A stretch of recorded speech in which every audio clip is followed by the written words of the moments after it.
Today's tech news moves fast, but understanding it shouldn't be hard. That's why Snarful Solutions Group brings you Connecting the Dots, where we break down what's happening in tech and why it matters to you.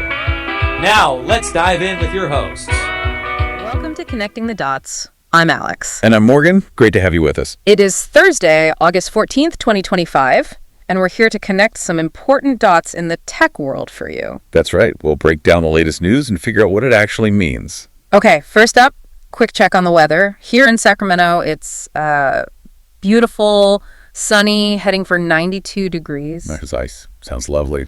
Elsewhere, though, a bit of a mixed bag. Heavy rain, some flash flooding warnings along the mid-Atlantic and Carolina coast. Okay. And then you've got severe thunderstorms possible in the northern plains, upper Mississippi Valley.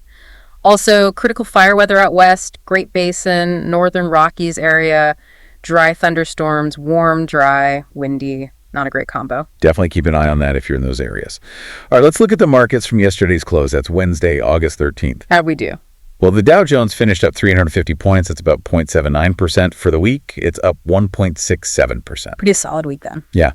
S&P 500, a smaller gain yesterday, up just under 4 points, 0.06%, but still up 1.2% for the week. Bitcoin, though, as of this morning, Thursday the 14th, took a bit of a dip, down about 3.64% daily. Ouch. Yeah, but it's still clinging onto a tiny weekly gain, just 0.11%, so volatile as ever. Always seems to be the way. Now, the tough news. For us, anyway. Oh, boy. I know what's coming. The Giants. The Giants, yeah. They played the Padres yesterday, August 13th, and, well, they lost badly. 1-11. Oh, 1-11. That hurts. It really does. Ramon Laureano for the Padres just tore it up, 3 for 4, hit a home run. Nick Pivetta got the win for them. Rough one. Rough night at the yard. We'll try to bounce back. Gotta hope so. Okay, let's move on from sports pain to tech showdowns. Time for our Morning Star Report. Yeah, let's dive into these tech stories. We've got 3 big ones today. Okay, kicking things off, this is really interesting. It's a fight between the fitness band company Whoop and the U.S. FDA. Right. Over their blood pressure tracking tool. Exactly. And the really striking part, Whoop is flat out refusing the FDA's request to disable the tool. Mm-hmm. That's bold. It really is. The core issue is this. The FDA says Whoop's blood pressure insights software, that should be treated as a medical device, needs higher standards, more scrutiny. But Whoop's saying no, it's not. Nope. They argue it's just a general wellness product, not meant for diagnosis or treatment. So just to remind everyone, Whoop makes those wristbands, right? Tracks fitness, heart rate, sleep, all that stuff. Mm-hmm. And until they added this blood pressure feature back in May, the FDA seemed fine classifying it as general wellness. So the blood pressure part is the trigger. What's Whoop's actual argument then? Why isn't it medical in their eyes? They're pointing to the 21st Century Cures Act from 2016. It has an exemption, basically, for certain wellness software. Whoop says their tool fits that exemption. It's only for tracking performance, sleep, stress, stuff like that. They're saying it's not for diagnosing hypertension or anything medical. But the FDA is not having it. Not at all. Yeah. Their position is pretty clear. Blood pressure measurements are, quote, inherently associated with the diagnosis of a disease or condition. Like hypertension.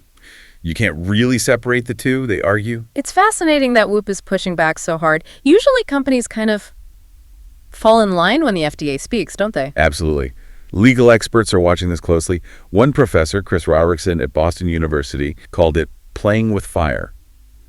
It's very unusual. It makes you think, doesn't it? I remember, years ago, 2013, the FDA went after 23andMe over their health tests. Right, and 23andMe eventually backed down. Yeah, they did, but maybe the environment's different now. You hear about FDA budget cuts, maybe less agency power. That could be part of it. Mm-hmm. And you also have the current Health and Human Services Secretary, Robert F. Kennedy Jr., who's been pretty vocal about wanting to clear away regulatory barriers. He even mentioned a vision of every American wearing a wearable within 4 years, so the political winds might be shifting a bit. So this Whoop situation isn't just about one company then.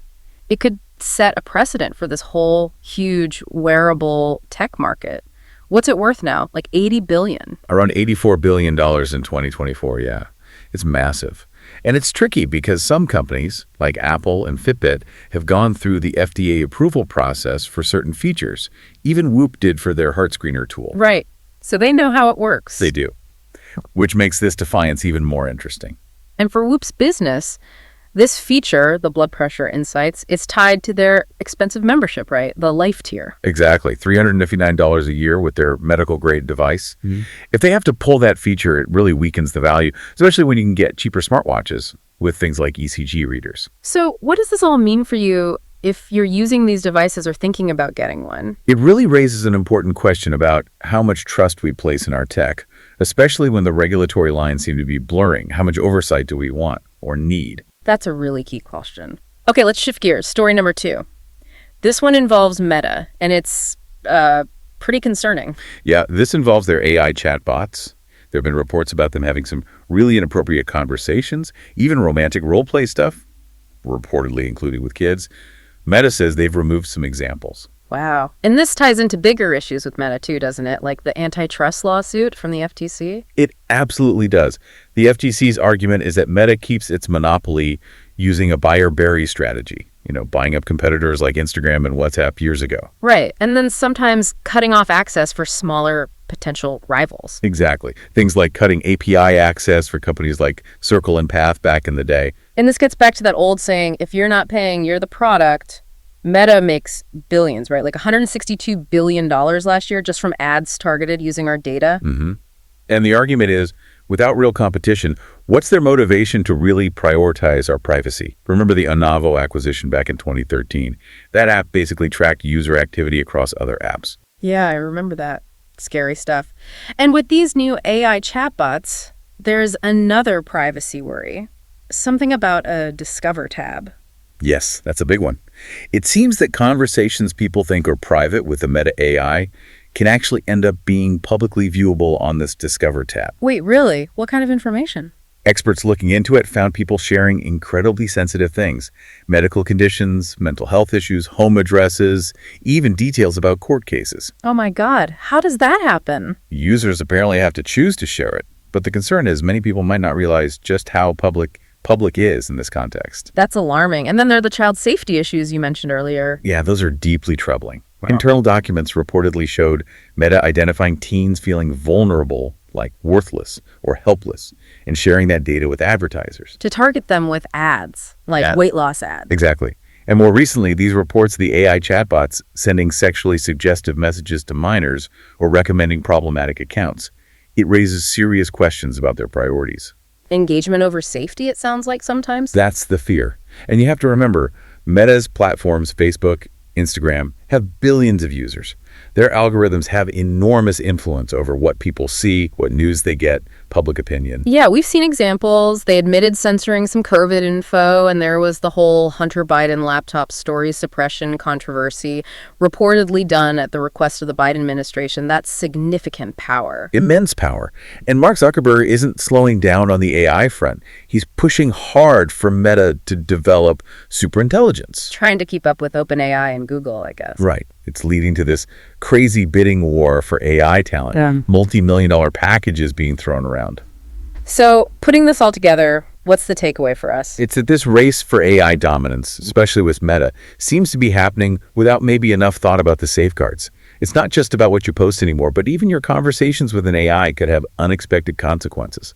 And it really highlights the massive control these companies have over information and potentially user safety. Heavy stuff. Okay, let's move to our third story. This one's about Wall Street and crypto. I thought they hated crypto. Wow. Well, that was the narrative, wasn't it? You had Jamie Dimon calling Bitcoin a pet rock. Right. Brian Moynihan saying it was for money laundering. HSBC saying we're not into Bitcoin. Exactly. That was the party line just a short while ago. So what changed? Well, now those same financial giants are suddenly unveiling all these crypto plans. They're developing their own bank-backed cryptocurrencies, digital asset loans. It's a complete turnaround. Why the sudden shift? Is it just profit? Profit's definitely part of it. Bitcoin surging past $100,000 probably caused some serious FOMO, some old-fashioned jealousy, as the source put it. But there's also a political angle. How so? Well, you have figures like President Trump and his family being very public crypto supporters and investors. That probably makes it feel safer or more opportune for Wall Street to jump in. Interesting. So it's a mix of greed and maybe political cover. Seems like it. And interestingly, while Bitcoin grabbed headlines first, the real focus for Wall Street now seems to be shifting towards Ethereum. Ethereum. Okay, explain that. Why Ethereum over Bitcoin for them? They're kind of using the Bitcoin playbook. Remember, MicroStrategy stock soaring after they bought Bitcoin, but applying it to Ethereum. Companies like BitMine, BitDigital, SharpLink Gaming are pivoting to hold Ethereum, and their stocks are jumping too. So why Ethereum specifically? What's the difference? Okay, so Bitcoin is mostly seen as digital currency, right? Peer-to-peer payments. Ethereum is different. It's more like a foundational high-tech blockchain platform. It's the base layer for thousands of apps, for smart contracts, NFTs, and yes, its own currency, Ether. Gotcha. So it's more like infrastructure. Kind of, yeah. And it has features that institutions really like. One is staking. You lock up your Ether, help secure the network, and earn rewards, like interest, maybe 3% or more yield. Some see this becoming huge, like the center of global banking for digital assets. Okay, interest-bearing assets. Wall Street likes those. What else? Stablecoins. These are tokens built on Ethereum but pegged to the dollar, so they offer stability for transactions or savings. Circle, a big stablecoin issuer, just had a successful IPO. Right, I heard about that. And then, of course, NFTs, unique digital items. Most of those run on Ethereum, too. So institutions can get involved through staking, stablecoins. How else? Can they just buy Ether? Some can, but others face regulations. So what they can do is invest in companies that hold a lot of Ethereum. That gives them indirect exposure. And we're seeing financial products being built around staking rewards, kind of like complex derivatives. You know, Wall Street love those. Oh, yeah. Does sound familiar. But is there a risk this is just another fad, like those companies adding blockchain or AI to their name just to pump their stock? That's definitely a valid concern. There are echoes of that. But proponents argue Ethereum has real underlying utility, and these staking rewards are tangible value, not just hype. It's a debate for sure. And what does all this mean for Bitcoin then? Is it still digital gold? Well, the data suggests not really right now. Bitcoin's acting much more like a regular macro-driven risk asset. It's highly correlated with stocks like the S&P 500. That correlation is near 0.5. Wow. So when the stock market sneezes, Bitcoin catches a cold. Exactly. Right. It's not behaving like a safe haven asset like gold or the dollar, where the correlation is near zero. Macroeconomic news, geopolitics, that's what's moving Bitcoin now alongside equities. The market seems to see it as just another ticker symbol for now. Fascinating. So the big takeaway here is Wall Street isn't just dipping its toes in crypto anymore. They're diving into Ethereum specifically because of its platform features like staking. Pretty much. It signals this blurring of lines, where programmable money and decentralized finance concepts are actually getting woven into traditional finance. It's becoming a mainstream, though still risky, part of the investment landscape you need to understand.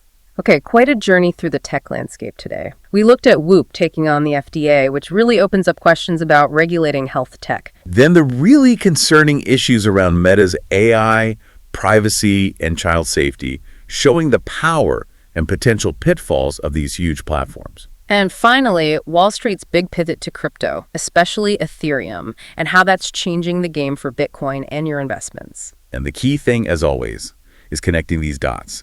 These aren't just tech stories. They impact your health data, your online privacy, your safety, and definitely your finances.